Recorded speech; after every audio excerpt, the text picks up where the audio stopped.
Claire's sharp voice sliced through the kitchen. "Vanessa, ditch that phone and help with the gravy." I glanced up from my college textbook, pages sprawled across the counter where I'd been studying between Thanksgiving prep. The air in our Denver home felt heavy, like something was off, and I couldn't shake it. "I'm Vanessa McBride, 21, a junior at Colorado State University, studying criminal justice.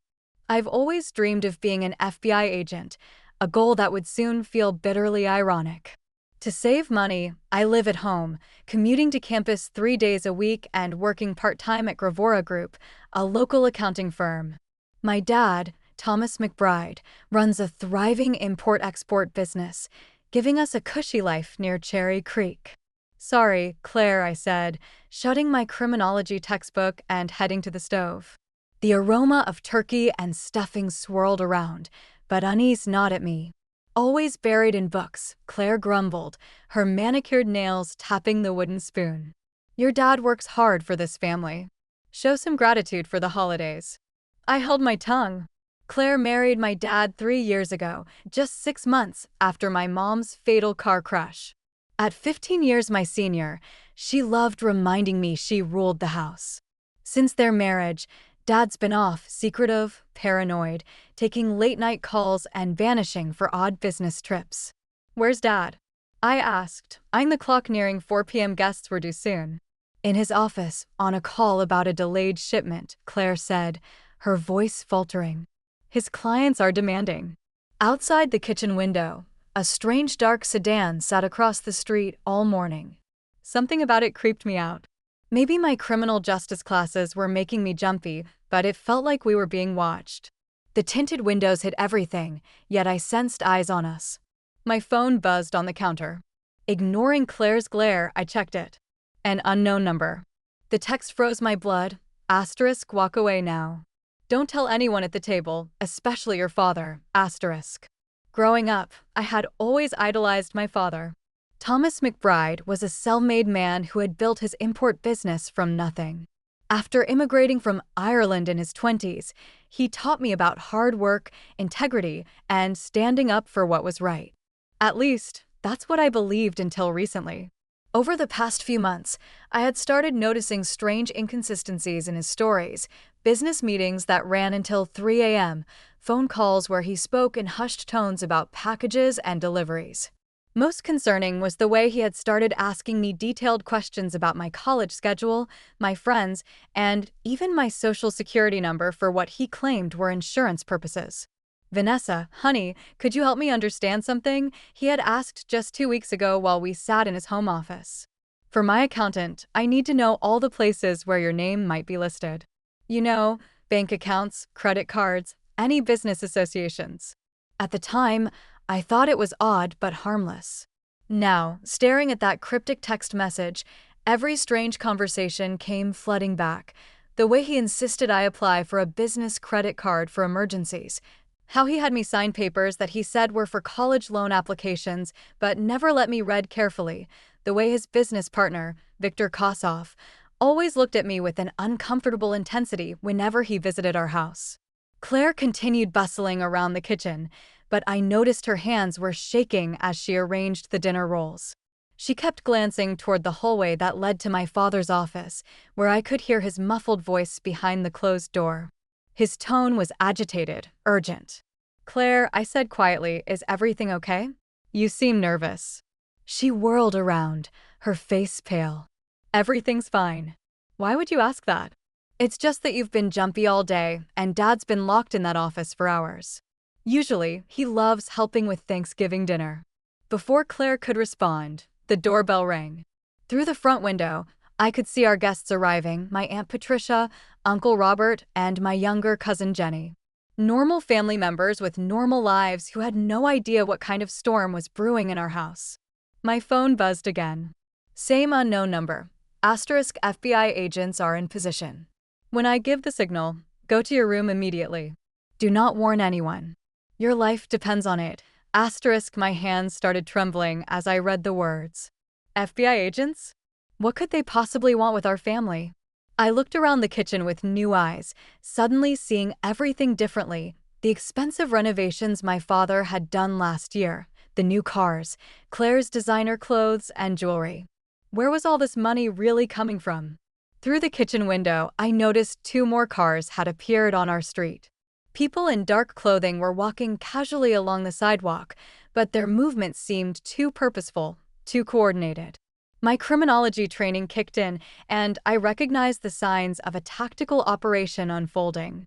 Whatever was about to happen, I realized I was standing in the center of it.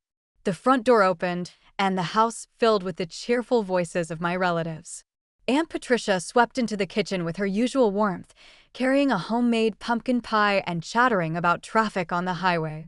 Uncle Robert followed behind her, already loosening his tie and commenting on how delicious everything smelled. My cousin Jenny, who was 17 and perpetually attached to her phone, gave me a quick hug before disappearing into the living room.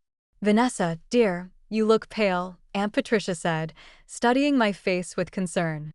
"Are you feeling all right?" "Just tired from school," I managed to reply. But my voice sounded strange, even to my own ears. The text messages had shaken me more than I wanted to admit. I kept glancing toward the window, trying to spot the surveillance vehicles without being obvious about it. My father finally emerged from his office, his face flushed and his hair slightly disheveled. He was putting on his best jovial host performance, but I could see the tension in his shoulders and the way his eyes kept darting toward the windows. "Patricia, Robert, so good to see you," he boomed, embracing my aunt with what seemed like forced enthusiasm. "I was just finishing up some urgent business calls. You know how it is in the import game. The world never sleeps." "Oh, Thomas, surely you can take one day off for family," Aunt Patricia chided gently. Of course. "Business is done for the day," he replied. But I noticed his phone was still clutched tightly in his hand. As we all gathered around the dining room table, I tried to act normal while my mind raced. The elegant table setting looked the same as every other family gathering, but everything felt surreal. The crystal glasses caught the late afternoon light, the china plates gleamed, and the golden turkey sat proudly in the center of the table. Yet underneath this picture of domestic perfection, I sensed something sinister lurking. My father said, "Grace," his voice steady and familiar. But I found myself studying his face instead of bowing my head. When had the laugh lines around his eyes started looking more like worry lines? When had his smile begun to seem practiced rather than genuine? "Let's start with what we're all thankful for this year," Claire announced, cutting into the turkey with practiced precision. "Thomas, why don't you begin?" My father cleared his throat and lifted his wine glass. "I'm thankful for my beautiful family, for another successful year in business, and for the opportunities that lie ahead." The way he emphasized opportunities sent a chill down my spine. My phone, which I had discreetly placed on my lap, buzzed with another message. Asterisk, "Now go to your room. Do not look back. Do not warn anyone." Asterisk. I felt my heart hammering against my ribs as I made a decision that would change everything. I pushed back my chair and stood up, my legs feeling unsteady beneath me. "I'm sorry, everyone. I need to run upstairs for a moment. I think I left something on in my room." "Vanessa, the dinner just started," Claire protested, her fork suspended halfway to her mouth. "Whatever it is can wait." "It'll just be a quick minute," I said, forcing a smile that felt like plastic on my face. "I promise." I walked toward the staircase as casually as I could manage, but every step felt weighted with significance. Behind me, I could hear my family resuming their conversation, Aunt Patricia asking about Jenny's college applications, Uncle Robert commenting on the football game. Normal family chatter that seemed to belong to a different universe than the one I was suddenly inhabiting. As I reached the top of the stairs, I heard the unmistakable sound of car doors slamming outside, not just one or two, but multiple vehicles arriving simultaneously. Through the upstairs hallway window, I could see dark SUVs positioned strategically around our neighborhood. Men and women in tactical gear were moving with practiced precision, surrounding our house. My phone rang, making me jump, the same unknown number that had been texting me. "Hello," I whispered, my voice barely audible. "Vanessa McBride, this is Special Agent Rebecca Torres with the Federal Bureau of Investigation. I need you to listen carefully and follow my instructions exactly. Your life may depend on it." The words hit me like a physical blow. FBI. This was really happening. I don't understand what's going on, I said. Your father's business is not what you think it is. We have evidence that he's been using your identity to facilitate illegal arms trafficking. You're not just an innocent bystander. You're being set up as a fall guy for federal crimes.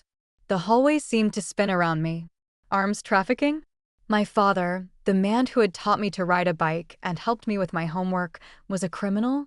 That's impossible. I breathed into the phone. He imports textiles and furniture. Vanessa, listen to me. In about 30 seconds, we're going to execute a federal warrant on your house. Your father is expecting this. We believe he's planning to eliminate any witnesses who could implicate him. That includes you. The words eliminate witnesses sent ice through my veins. You're saying my father wants to kill me? We have recorded conversations indicating that he views you as a liability. He's been using your personal information to create shell companies, forge documents, and launder money from weapon sales. If he goes down, he's planning to make it look like you were the mastermind. Downstairs, I could hear the conversation continuing normally, Jenny laughing at something Uncle Robert had said, Claire asking if anyone wanted more wine. The domesticity of it all felt obscene given what I was learning. What do? I whispered. Stay exactly where you are.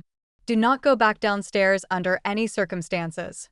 We're coming in through the front door in 10 seconds. Your father may try to call you down. Do not respond. As if on cue, my father's voice boomed up the stairs. Vanessa, come down here, sweetheart. Your Aunt Patricia wants to tell you about her trip to Europe. My blood turned to ice. The timing was too perfect, too convenient. Agent Torres was right. He was trying to get me back downstairs before the FBI arrived. Vanessa, my father called again, his voice sharper this time. Come down here right now. Through my bedroom window, I could see tactical officers taking positions around our house, snipers on neighboring rooftops, armored vehicles blocking both ends of our street. This wasn't just an arrest. This was a major federal operation. They're here, Agent Torres said through my phone. Whatever happens next, do not move from where you are. The front door exploded inward with a tremendous crash. Shouts erupted from downstairs. FBI, federal agents, everyone on the ground. I could hear my aunt screaming, chairs scraping against the floor, and my father's voice raised in furious protest. But what chilled me most was Claire's reaction, or rather, her lack of one. Instead of surprised screams, I heard her say in a calm, resigned voice, Thomas, they know everything. The sounds from downstairs were chaos incarnate. Heavy boots thundered across our hardwood floors. Multiple voices shouted commands. Hands where we can see them. Do not move. Secure the perimeter. Through my phone, Agent Torres kept me informed. Your father just tried to reach for something in his jacket. My colleagues have him restrained. Your stepmother is being cooperative. She's been working with us for the past 6 months. Claire's been working with the FBI. The revelation hit me like a sledgehammer. Everything I thought I knew about my family was crumbling in real time. She contacted us after discovering your father's illegal activities, Agent Torres explained. She's been providing information about his operation while trying to protect you. The reason she's been so tense lately is because she knew this day was coming. Downstairs, I could hear my Aunt Patricia crying and demanding to know what was happening. Uncle Robert's voice was raised in confusion and anger. My cousin Jenny was sobbing. These innocent family members had been dragged into a federal takedown because of my father's crimes. Vanessa, I need you to understand something, Agent Torres continued. Your father has been planning to disappear after this Thanksgiving dinner. We found evidence that he intended to fake your death and flee the country with the money he'd stolen. You were never meant to survive today. The words made my legs give out, and I sank to the floor of the hallway. My own father, the man who had raised me, who I had loved and admired, had been planning to murder me. The betrayal was so complete, so devastating, that I couldn't even process it emotionally. Why? I whispered. Why would he do this to me? Money and desperation. His arms trafficking operation was worth millions, but it was falling apart. He needed a scapegoat, and he needed to eliminate anyone who could expose him. Your identity was perfect for creating the paper trail, and your death would have sealed the case shut. Heavy footsteps were coming up the stairs now. I could hear Agent Torres coordinating with her team. Subject is secured on the main floor. Victim is safe on the second floor. Moments later, a woman in FBI tactical gear appeared at the top of the stairs. She was tall, with short dark hair and kind but serious eyes. "Vanessa, I'm Agent Torres. You're safe now." I looked at her numbly, still trying to process everything. "My aunt and uncle, are they okay?" "They're fine." Confused and scared, but unharmed. "They had no knowledge of your father's activities." "We're getting statements from them now, and then they'll be free to go." "What about Claire?" "She's been invaluable to our investigation. Without her cooperation, we might not have been able to save you in time." Agent Torres helped me to my feet. "She genuinely cares about you, Vanessa. That's why she risked everything to help us." From downstairs, I could hear my father's voice, no longer the warm, paternal tone I knew, but cold and calculating. "You have nothing concrete. Everything you think you know is circumstantial." Then I heard Claire's voice, stronger than I had ever heard it. "Thomas, stop. They have the recordings. They have the financial records. They have everything." "You recorded me." My father's voice was filled with rage and disbelief. "You treacherous. I protected your daughter," Claire shot back. "Something you were never willing to do." Agent Torres looked at me with sympathy. "I know this is overwhelming, but I need you to understand. You're not in trouble. You're a victim here. However, we're going to need your help to make sure your father pays for what he's done." Agent Torres led me downstairs, where the scene looked like something from a crime drama. FBI agents were photographing everything, bagging evidence, and coordinating through their radios. My aunt and uncle were seated on the living room couch, looking shell-shocked but physically unharmed. Jenny was clinging to her mother, tears streaming down her face. My father sat in a chair near the dining room table, his hands zip-tied behind his back. When he saw me coming down the stairs, his expression shifted from anger to something that looked almost like relief. "Vanessa, thank God you're safe," he said, his voice taking on that familiar paternal warmth. "These agents have made some terrible mistake. I can explain everything." But I could see right through him now. The performance was flawless. The concerned father, the innocent businessman caught up in a misunderstanding. If I hadn't heard Agent Torres's explanation, if I hadn't seen the tactical operation unfold, I might have believed him. "Don't," I said quietly. "Just don't." His mask slipped for just a moment, and I saw something cold and calculating in his eyes. This was the real Thomas McBride, not my loving father, but a criminal who had been willing to sacrifice his own daughter to save himself. Claire approached me cautiously, her face streaked with tears. "Vanessa, I'm so sorry. I wanted to tell you everything, but the FBI said it was too dangerous. He was monitoring your phone, your email, everything." "How long have you known?" I asked her. "I started suspecting something 6 months ago when I found documents in his office, bank accounts I'd never heard of, shipping manifests for items that didn't match his business records. When I confronted him, he threatened me." She wiped her eyes. "But when I realized he was planning to involve you more directly, I contacted the FBI. Agent Torres joined our conversation. Claire provided us with crucial evidence, financial records, recorded conversations, shipping documents. Without her courage, your father might have successfully framed you for his crimes." I looked at my father again, studying the man who had shaped my entire worldview. "Was any of it real?" I asked. "Our relationship, the values you taught me, the person I thought you were?" He met my gaze steadily. "I loved you, Vanessa. I still do. But love doesn't pay for college tuition or keep a roof over your head. I did what I had to do to provide for this family." "You were going to kill me," I said flatly. For the first time, his composure cracked completely. "It wouldn't have been personal. It would have been quick, painless. You would have died believing your father loved you." The casualness with which he discussed my planned murder was more chilling than any rage could have been. This wasn't the man who had raised me. Or maybe it was, and I had never really known him at all. Agent Torres stepped forward. "Thomas McBride, you're under arrest for conspiracy to commit murder, international arms trafficking, money laundering, identity theft, and violation of federal firearms statutes." She began reading him his rights as other agents prepared to transport him. As they led him toward the door, my father turned back to me one last time. "I'm sorry it came to this, Vanessa. I truly am. But you'll understand someday. Family isn't always enough." "You're right," I replied, surprising myself with the steadiness in my voice. "Family isn't always enough. But love should be, and real love doesn't involve murder." The look of genuine surprise on his face was the last thing I saw before the agents took him away. 6 months later, I sat in a federal courthouse in downtown Denver, watching my father's defense attorney make one final desperate argument to the jury. The evidence against him was overwhelming: financial records, recorded conversations, testimony from his criminal associates who had agreed to cooperate in exchange for reduced sentences. But the most damaging evidence of all came from an unexpected source: me. In the weeks following his arrest, I had worked closely with the FBI to uncover the full extent of his criminal operation. They taught me how to access the shell companies he had created using my identity.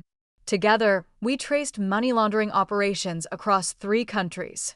I helped them decode his communication patterns and identify other members of his trafficking network. What I discovered was worse than anything I had initially imagined. My father hadn't just been selling weapons, he had been supplying them to terrorist organizations and drug cartels. The blood money that had paid for my college tuition, our house, our comfortable lifestyle was stained with the lives of countless innocent people. But it was the murder plot that sealed his fate. Claire's recordings revealed the chilling details of how he planned to stage my death. He had researched poisons that would mimic natural causes. He had practiced his grief-stricken father act in front of the mirror. He had even written a fake suicide note in my handwriting, claiming I couldn't live with the guilt of my crimes. "Ladies and gentlemen of the jury," the prosecutor said in her closing statement, "Thomas McBride didn't just betray his country. He betrayed the most sacred trust of all, that between a father and daughter. He was willing to murder his own child to avoid accountability for his crimes." As the jury filed out to deliberate, my father's eyes met mine across the courtroom. I felt nothing: no love, no hatred, no sadness, just a cold satisfaction that justice was finally being served. The jury deliberated for less than 3 hours. When they returned, the foreman stood and delivered their verdict: guilty on all counts. My father's face remained impassive, but I saw his hands tremble slightly as the judge announced his sentence: life in federal prison without the possibility of parole. As the guards led him away in shackles, I felt a profound sense of closure. The man who had raised me was gone, but the monster who had planned to kill me was finally being held accountable. Outside the courthouse, Agent Torres found me on the steps. "How do you feel?" she asked. "Free," I replied, and meant it. For the first time in months, I feel completely free. Claire joined us, her face showing the relief of someone who had carried a terrible burden for too long. "Thank you," she said to me, "for being strong enough to see this through." "Thank you for saving my life," I replied. "I know it couldn't have been easy." She smiled sadly. "You're the closest thing to a daughter I've ever had." "I couldn't let him hurt you." Agent Torres handed me a business card. "I meant what I said before. If you're still interested in a career with the FBI, you have my recommendation. What you've accomplished over these past 6 months, the way you've helped us unravel this case, shows exactly the kind of integrity and intelligence we need." I looked at the card, thinking about my childhood dreams of becoming an FBI agent. Those dreams had been born from watching my father, believing he represented justice and moral courage. Now I knew the truth about him, but somehow that made my calling even clearer. "I'll think about it," I said. But I had already made my decision. Years later, Thomas McBride died alone in federal prison, his arms trafficking network completely dismantled and his co-conspirators serving lengthy sentences. His reputation was destroyed, his assets seized, and his name became synonymous with betrayal in law enforcement circles. Claire used the seized assets to establish a foundation for victims of arms trafficking, ensuring that his blood money would finally serve a righteous purpose. As for me, I graduated summa cum laude and joined the FBI's counterterrorism division, where I specialized in tracking down criminals who exploit their own families for profit. Every case I solved, every criminal I helped bring to justice, felt like a small victory over the man who had tried to destroy me. The revenge I had sought wasn't just personal, it was a commitment to ensuring that no other child would suffer what he had planned for me.